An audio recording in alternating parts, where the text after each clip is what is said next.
Oke, langsung saja. Bismillahirrahmanirrahim. Assalamualaikum warahmatullahi wabarakatuh.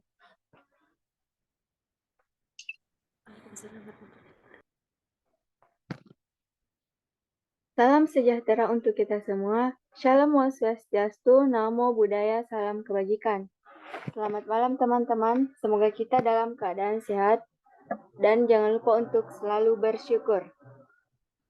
Pada malam hari ini, kami akan mempresentasikan hasil kerja kelompok kami yang berjudul Kajian Bahasa sebagai Kajian Ilmiah. Langsung saja, kepada presentator pertama dipersilakan atas nama Hilman Wistra untuk memaparkan materi. Kepadanya disilahkan.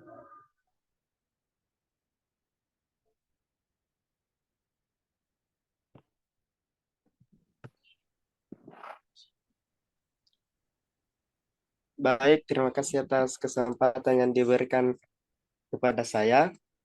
Saya akan memaparkan materi tentang ilmu dan kajian bahasa. Ilmu adalah pengetahuan suatu hal atau fenomena, baik menyangkut alam atau sosial atau kehidupan masyarakat, yang diperoleh manusia melalui proses berpikir. Itu artinya bahwa setiap ilmu merupakan pengetahuan tentang sesuatu yang menjadi objek kajian dari ilmu terkait. Bahasa adalah sistem lambang bunyi ujaran yang digunakan untuk berkomunikasi masyarakat pemakainya. Sebagai contoh, kita menggabungkan bunyi-bunyi bahasa yang kita gunakan. Kata kemudian digabungkan lagi untuk membuat struktur tata bahasa. Sesuai dengan demikian, bahasa merupakan ujaran yang diucapkan secara lisan, verbal, secara arbiter. Terima kasih. Selanjutnya saya serahkan ke moderator. Oke, terima kasih atas penjelasannya. Kita beralih kepada presentator kedua yang akan dibawakan oleh Nur Fadia Rahmi. Kepadanya dipersilakan. Baik, terima kasih moderator atas kesempatan yang telah diberikan.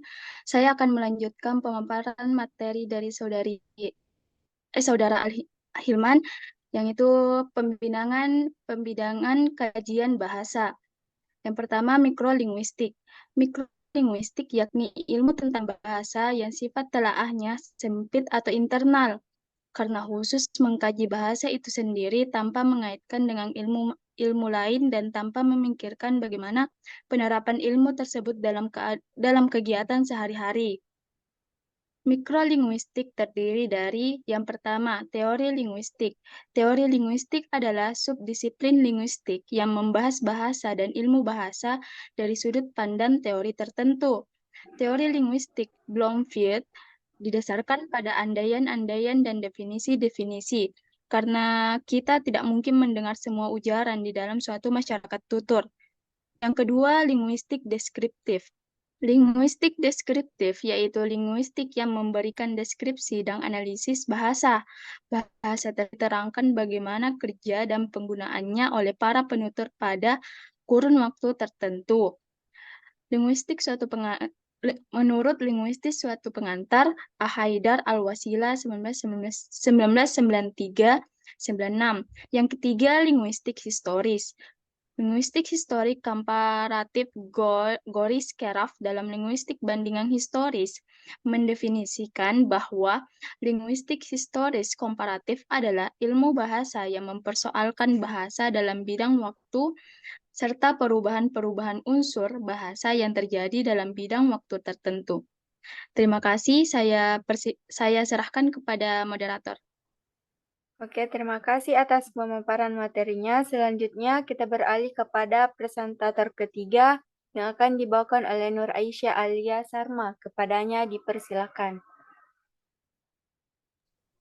Baik, terima kasih atas kesempatan yang telah diberikan kepada saya. Saya akan melanjutkan pemaparan materi yang telah dibacakan oleh Saudari Nur Fadia Rahmi. Makrolinguistik. Makrolinguistik adalah linguistik yang mempelajari bahasa dalam hubungannya dengan faktor-faktor di luar bahasa yang berhubungan dengan ilmu lain dan bagaimana penerapannya dalam kehidupan sehari-hari. Makrolinguistik terdiri dari satu, bidang linguistik interdisipliner, yaitu A. Fonetik, B. Stilistika, C. Filsafat bahasa, D. Psikolinguistik, E. Sosiolinguistik, F. Etnolinguistik, G. Filologi, H. Dialektologi, I. Semiotika, J. Epigrafi, I. Paleografi. Selanjutnya saya kembalikan kepada moderator. Oke, terima kasih atas pemaparannya. Selanjutnya kita beralih kepada presentator keempat yang akan dibawakan oleh Salsabila. Kepadanya disilakan. Baik, terima kasih atas kesempatan yang diberikan. Saya akan melanjutkan pemaparan materi tentang bidang linguistik terapan. Bidang linguistik terapan terdiri dari 10 jenis. Yang pertama itu pengajaran bahasa. Menurut Richard, pengajaran bahasa adalah cara mengerjakan suatu bahasa yang didasarkan kepada prinsip dan prosedur yang sistematis, yakni penerapan pandangan tentang cara bahasa diajarkan dan dipelajari. Yang kedua, penerjemahan. Menurut Hood, penerjemahan adalah kegiatan mengalihkan secara tertulis pesan dari teks suatu bahasa, misalnya bahasa Indonesia, ke dalam teks bahasa lain, misalnya bahasa Inggris. Memang bukan suatu hal yang mudah untuk menerjemahkan suatu teks. Menyampaikan pesan merupakan kegiatan menerjemahkan yang paling utama wajib dilakukan. Jadi, penerjemahan itu proses mengalihkan bahasa secara tulisan dari satu bahasa ke bahasa lain tanpa mengubah pesan yang ingin disampaikan. Yang ketiga ada leksikologi. Leksikologi disebut juga ilmu perkamusan, adalah ilmu yang mempelajari bahasa dalam konteks leksikon dalam bentuk kamus dan ensiklopedia. Dan keempat ada fonetik terapan. Fonetik terapan adalah subdisiplin linguistik yang mempelajari bunyi bahasa dan penggunaannya di dalam praktik. Misalnya, pola vokal di dalam seni, drama, dan seni musik, dan untuk pembetulan ucapan anak-anak yang pelat lidah. Yang kelima ada sosiologi linguistik terapan. Menurut Dr. Suwito, dalam linguistik teori dan problema yang dimaksud linguistik terapan adalah peranan sosiolinguistik sebagai sarana bantu untuk turut memecahkan masalah-masalah kebahasaan dalam hubungan. Dan keenam, pembinaan bahasa internasional. Pembinaan bahasa internasional adalah subdisiplin linguistik yang mempelajari tentang bahasa internasional dalam rangka untuk mengarahkan pemakai bahasa sadar dan patuh terhadap kaidah yang berlaku.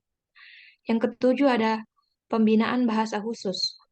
Pembinaan bahasa khusus di bidang linguistik terapan yang mencakup penyusunan peristilahan dan gaya bahasa dalam bidang-bidang khusus, misalnya dalam bidang kalangan militer, dalam dunia penerbangan, dan dalam dunia pelayaran.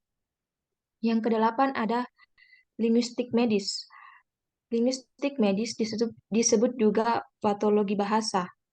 Linguistik medis adalah subdisiplin linguistik yang mempelajari bahasa untuk diterapkan dalam pengobatan. Yang kesembilan ada grafologi. Grafologi merupakan salah satu cabang ilmu yang juga digunakan untuk membaca karakter diri seseorang melalui bentuk tulisan tangan. Dan yang terakhir ada mekanolinguistik. Mekanolinguistik adalah subdisiplin linguistik yang mempelajari bahasa yang dipergunakan di dalam menyusun program-program mekanik. Baik, terima kasih. Mungkin itu saja yang sempat saya paparkan. Saya kembalikan ke moderator. Oke, terima kasih atas pemaparan materinya. Selanjutnya beralih kepada presentator kelima yang akan dibawakan oleh Julmike. Kepadanya dipersilakan.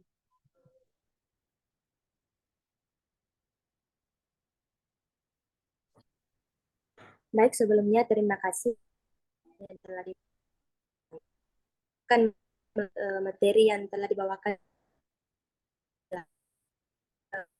C. Manfaat kajian bahasa. sistem lingkungannya. Kajian bahasa itu bermanfaat untuk A. Mengungkap ciri dan kaidah struktural beserta mekanisme-mekanisme pembentukannya. B. Mengungkapkan pemakaian bentuk-bentuk antara anggota masyarakat. Ujar sudah bahwa pengajaran bahasa berhubung dengan kajian kejiwaan atau psikologi. Kajian kemasyarakatan, sosiologi,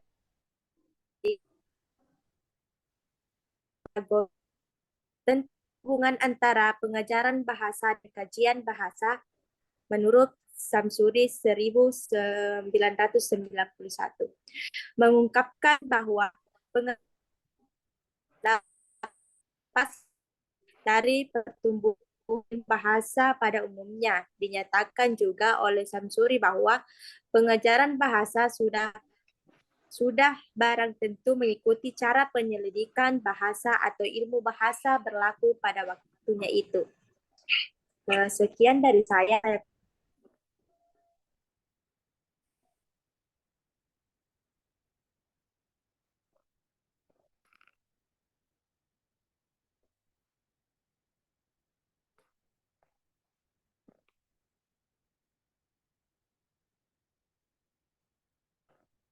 Oke, baiklah.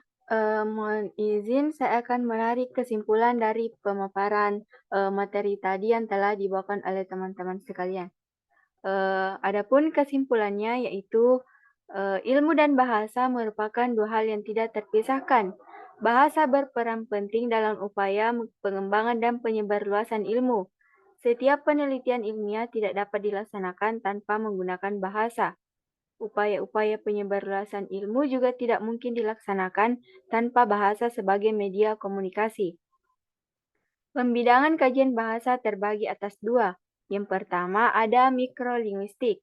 Mikrolinguistik yaitu ilmu tentang bahasa yang sifat telaahnya sempit atau internal, karena khusus mengkaji bahasa itu sendiri tanpa mengaitkan dengan ilmu lain. Dan yang kedua ada makrolinguistik. Makrolinguistik adalah ilmu yang mempelajari bahasa dalam hubungannya dengan faktor-faktor di luar bahasa yang berhubungan dengan ilmu lain. Adapun manfaat kajian bahasa berdasarkan cakupan sistem lingualnya, yaitu terbagi atas dua. Yang pertama ada mengungkapkan sistem ciri dan kaidah struktural beserta mekanisme-mekanisme pembentukannya. Dan yang kedua ada mengungkapkan pemakaian bentuk-bentuk lingual sebagai alat komunikasi antara anggota masyarakat. Ujar. Terima kasih kepada teman-teman yang telah berpartisipasi dalam pemaparan materi pada hari ini. Nah, itulah tadi presentasi dari kelompok kami. Apabila ada kesalahan dalam penyebutan kata maupun mohon dimaafkan. Saya akhiri. Assalamualaikum warahmatullahi wabarakatuh.